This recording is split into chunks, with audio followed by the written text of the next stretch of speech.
Have you ever had a friend that you shared everything with, even to the point of considering them one of your closest friends? You feel so comfortable with this person that you open up on how you feel about a particular person.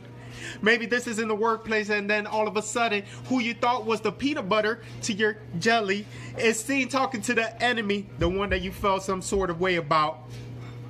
All of a sudden, the closer they get, the more information slips out their mouth onto the enemy, and then it comes your way.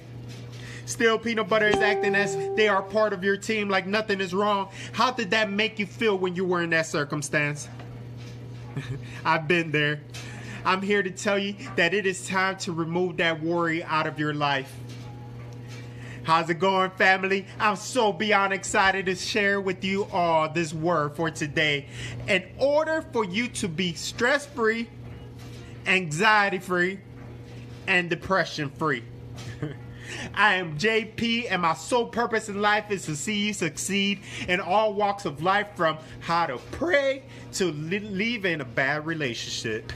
Many times in life, I have found myself in a situation of not knowing if someone was for me or if they were against me. For they played both parts, like I spoke about. Have you ever been in that situation? Until I put my big boy pants on and I finally got the courage to ask that person, are you for me? Or are you against me? Keep it 100. Kind of like what Jesus says in Matthew 12:30, anyone who isn't with me opposes me, and anyone who isn't working with me is actually working against me. This cleared the ache in my heart, removed worry from my mind, and gave me clarity on who I consider friends. Henry Ford put it this way: my best friend is the one who brings out the best in me. I will be going over the book of Ruth in the Bible with you all over this week, and how it can be used to divert anxiousness.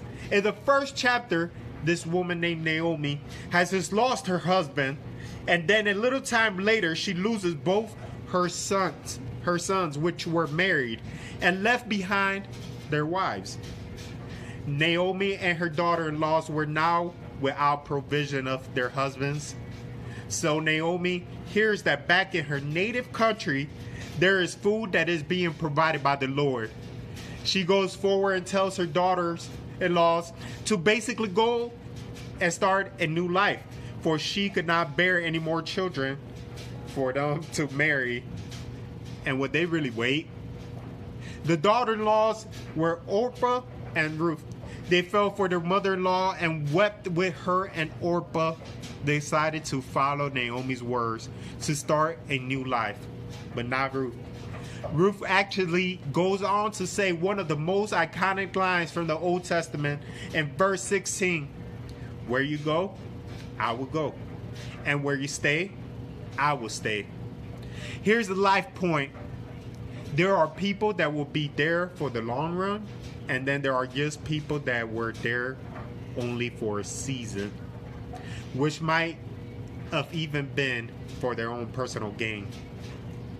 And allow those that are for you to remain, and the ones that have already been filled and you can't fill no more, to keep on walking.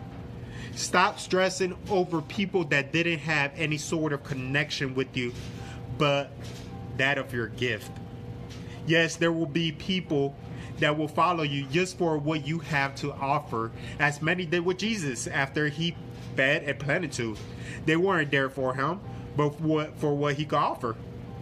There are some people that once the money runs out, they're quickly out the door. No one really commits in marriage anymore. Once you don't make them happy, they're gone. Where does this happy even come from? Happy was never promised. You come home when you're happy, and you come home when you're not happy, and you wait until happy comes back. There are people that you have been their entertainment for so long that when you stop drinking, they're quickly out the door. There are people that felt good because of your brokenness, that when you're whole, they'll say you changed. The point I'm trying to make is that you don't have to be upset at them, but have the knowledge that they are no longer meant to be a part of your journey. Here in this story, Ruth follows Naomi back to Naomi's mainland, and Naomi is so distraught that she doesn't want to be called by her name, for Naomi means joy, and now she wanted to be called Mara, which means bitter. Have you ever been in a state of bitterness? Nothing has gone right, but just keeps getting worse. Naomi's husband died, then her kids. You prayed over and over for your son, and then you seem to be going deeper into drugs. Can you get a break? You woke up to a flat tire on the day of your interview. You can choose not to be bitter. You can choose in the midst of all chaos to praise, to be joyous, to live abundantly.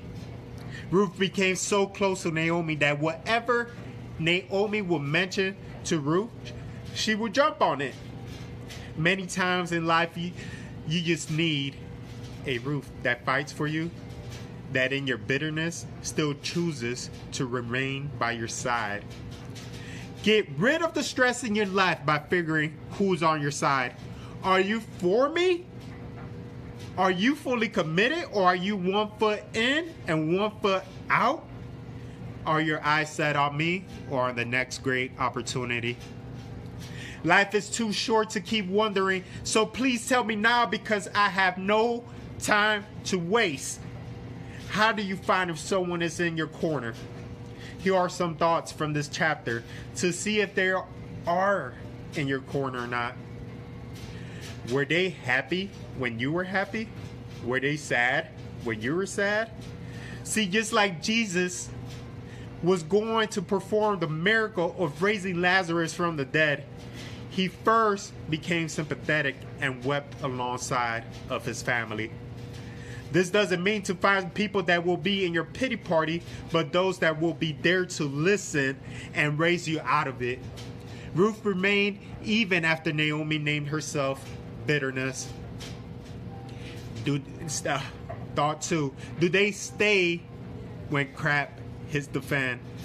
In marriage, they say through the good and the bad, but do we really mean it? Do we really stay when things go bad?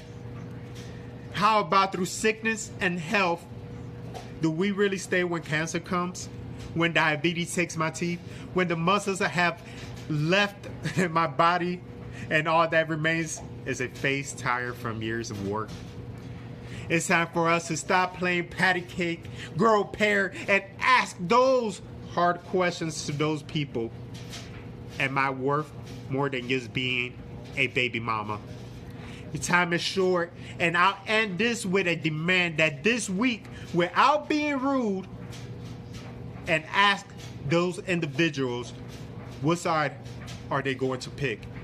If you take that step this week, I have no doubt that it will set you free from dead weight, anxieties, and depression. We are called to love each other and serve each other, but never to be a walking mat. Choose liberty and ask. I love you, family.